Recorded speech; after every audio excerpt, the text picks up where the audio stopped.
We reserve a few minutes to discuss current trends that you'd expect from reading Bible prophecy.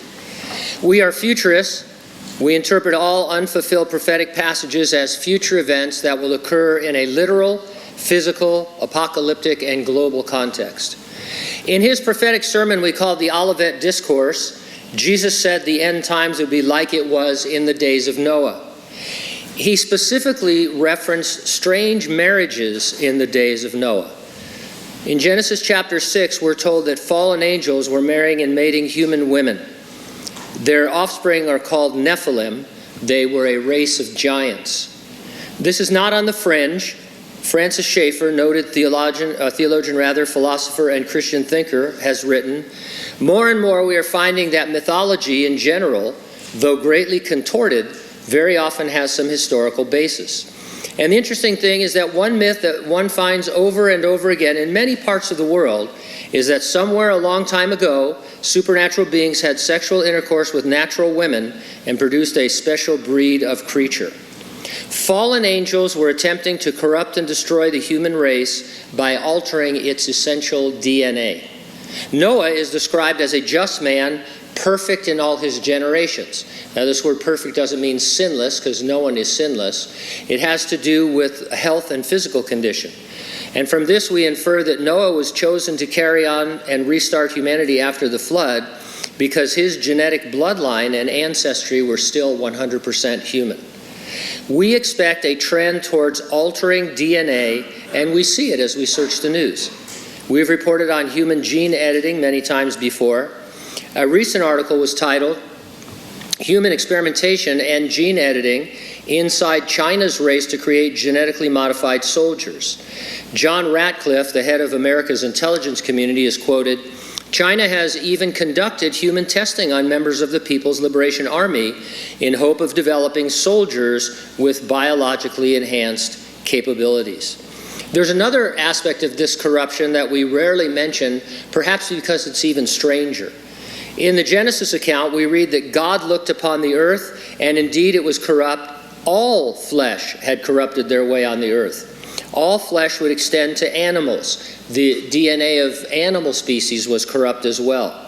Now, human-animal hybrid experiments are being conducted in the world today. As long ago as 2003, an article said, Chinese scientists have used parts of the cloning process to produce human-rabbit hybrids. More than 100 of the hybrids were allowed to develop for several days before being destroyed to allow extraction of their embryonic stem cells. 2007, scientists have created the world's first human-sheep hybrid, which has the body of a sheep and half human organs. The sheep have 15% human cells, 85% animal cells, and their evolution brings the prospect of animal organs being transplanted into humans one step closer. 2021, scientists have successfully grown monkey embryos containing human cells for the first time, the latest milestone in a rapidly advancing field. They observed human and monkey cells divide and grow together in a dish, with at least 3 embryos surviving to 19 days after fertilization. These hybrids are called chimera. While there are no human-animal chimera in the Bible, angel-animal chimera may have existed in the days of Noah and afterward. The ancient book of Jubilees is not considered inspired by God, although it is one of 4 additional books in the Catholic Bible. One of the passages in Jubilee reads, "The sons of God," referring to the fallen angels of Genesis, "lusted after mortal women and defiled themselves by sexual intercourse. Before the end, they were indiscriminately enjoying virgins, matrons, men, and beasts." And angel-animal hybrids would account for the origin of many chimera attributed to mythology, such as centaurs and minotaurs. Something called lion men are reported in ancient Nubia, Egypt, India, and Germany. It's a recurring character or creature, and they may be in the Bible. This is just a maybe, but let me read this to you. It's 2 Samuel chapter 23, verse 20. It's a chapter about David's mighty men, the warriors that accompanied him. And we read about this guy, Benaiah. It says he killed 2 lion-like heroes of Moab. Now that probably just means that they were fierce warriors, that they fought like lions. But in light of the fact that lion men are reported all over the world, in ancient times, it's an interesting thing to contemplate. Whatever's happening, we expect there to be changes in DNA being suggested, and it's really going to get out of hand.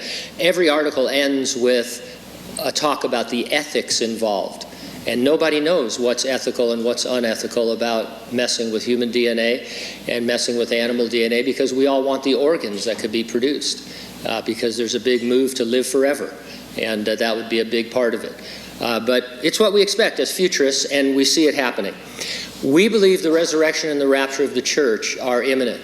Jesus will return in the clouds. He will resurrect the dead in Christ.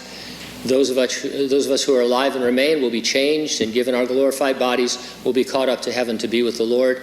It could happen at any moment. It definitely will happen before the Great Tribulation. Are you ready for the rapture? If not, get ready, stay ready, keep looking up. Ready or not, Jesus is coming.